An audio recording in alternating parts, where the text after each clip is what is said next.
Nigerians have called for the diversification of our economy, making most of Nigeria's richest natural resources.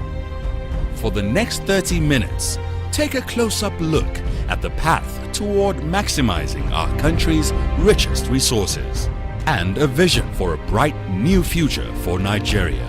Oil and gas, working for all Nigeria. That the future of Nigeria is extremely bright.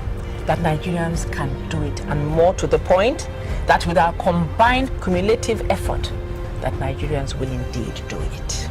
That we will take ourselves to the next level and beyond in terms of our economy. That we will become a country that is used as a measuring stick for other countries, not just in this region, but beyond. And that Nigerians everywhere will once again be able to hold their heads up with pride at their country and their countrymen, their economy and their leadership. The work ahead is critical for the future of Nigeria.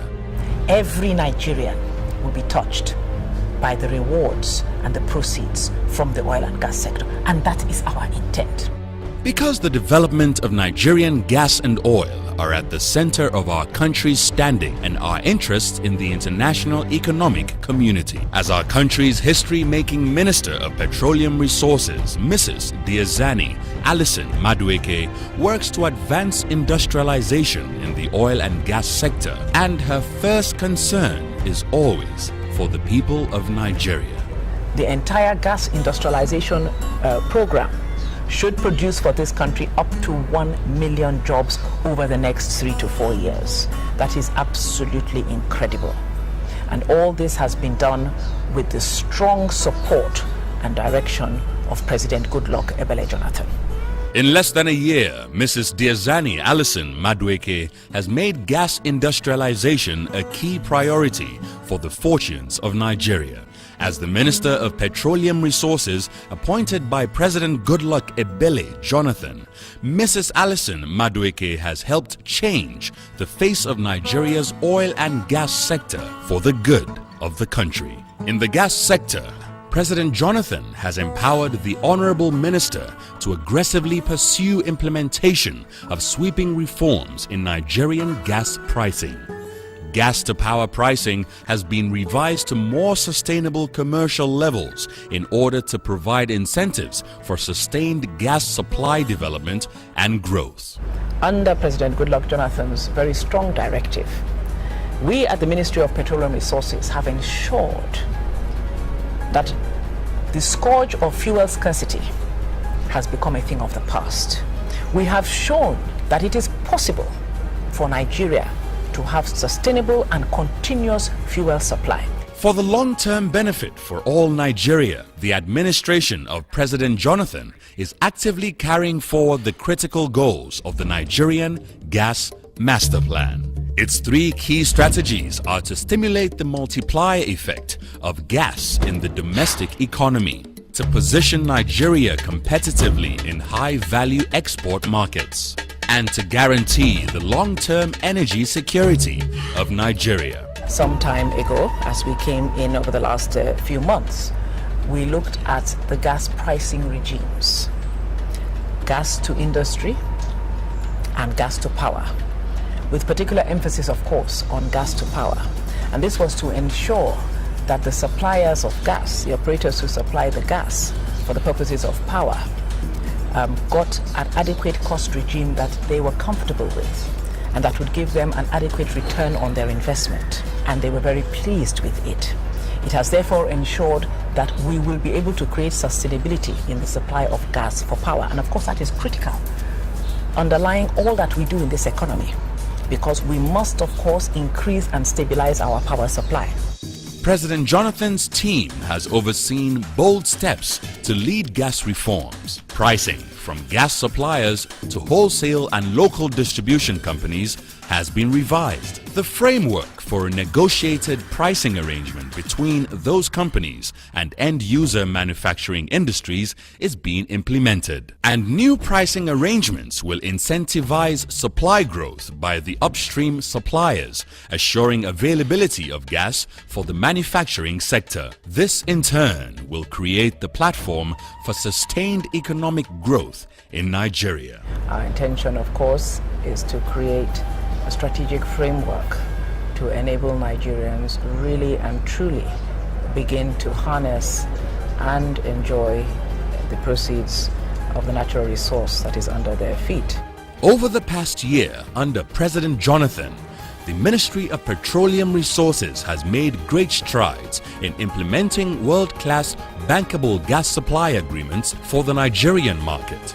Negotiations for these agreements have progressed aggressively with the Power Holding Company of Nigeria and with the Niger Delta Power Holding Company of Nigeria. For the first time in history, created gas supply purchase agreements, also to stabilize and ensure that the suppliers of gas had no hindrance whatsoever.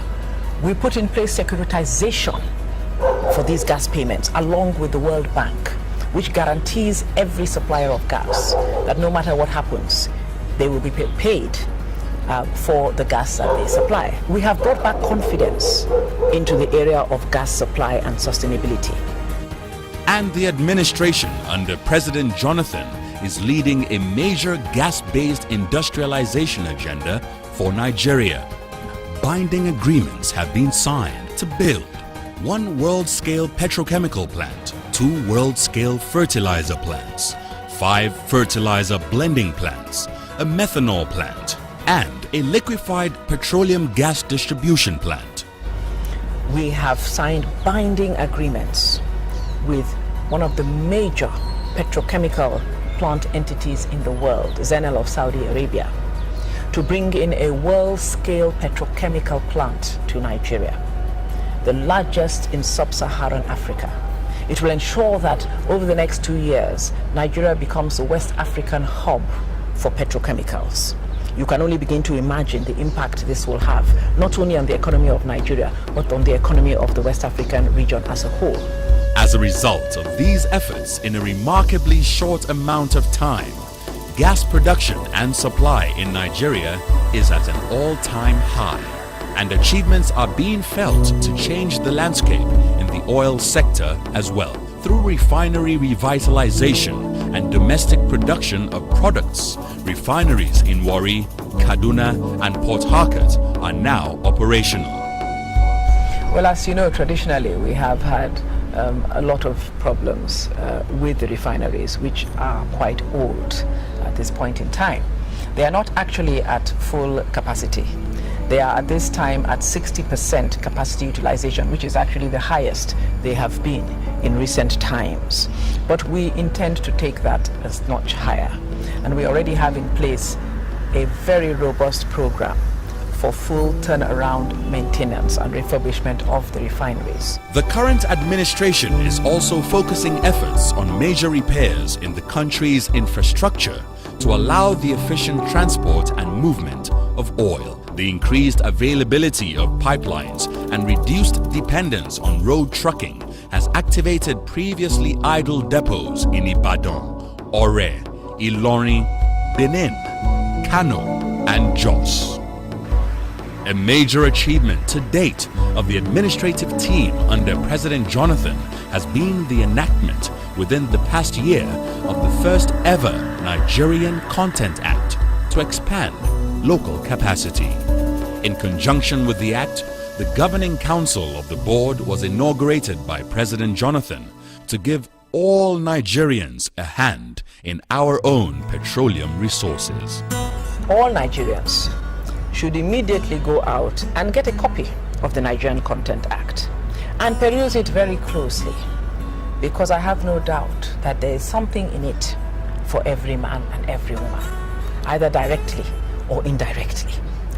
The Nigerian Content Act is one of the most important pieces of legislation to have been promulgated into law in the oil and gas sector in recent times. And what will Nigeria's posture be in the world oil market? In October of 2010, Mrs. Diezani Alison-Madueke led Nigeria's delegation to the 157th OPEC conference in Vienna, Austria. The occasion was truly a history-making event because Mrs. Alison-Madueke was the first woman ever to lead a country's contingent at an OPEC conference since its formation 5 decades ago. I think that it's a very humbling privilege for me, as it should be for anybody who was put in that position. And I must give the full compliment to Dr. Goodluck Ebele Jonathan for being the first man in Nigeria as president to see fit to actually position a woman at the helm of the Ministry of Petroleum Resources. The oil and gas sector is a mainly male-dominated sector, and it has been for decades. But I do think that it brought a breath of fresh air into OPEC. At the news conference in Vienna, following the OPEC meetings, the Minister of Petroleum was refreshingly candid in answering questions regarding the road Nigeria has traveled toward oil production and stability at home. I'm sure you're aware that Nigeria has gone through a very dire period of militancy over the last few years. And embedded in that, we've suffered a lot of integrity losses to our infrastructure. And a number of our fields were obviously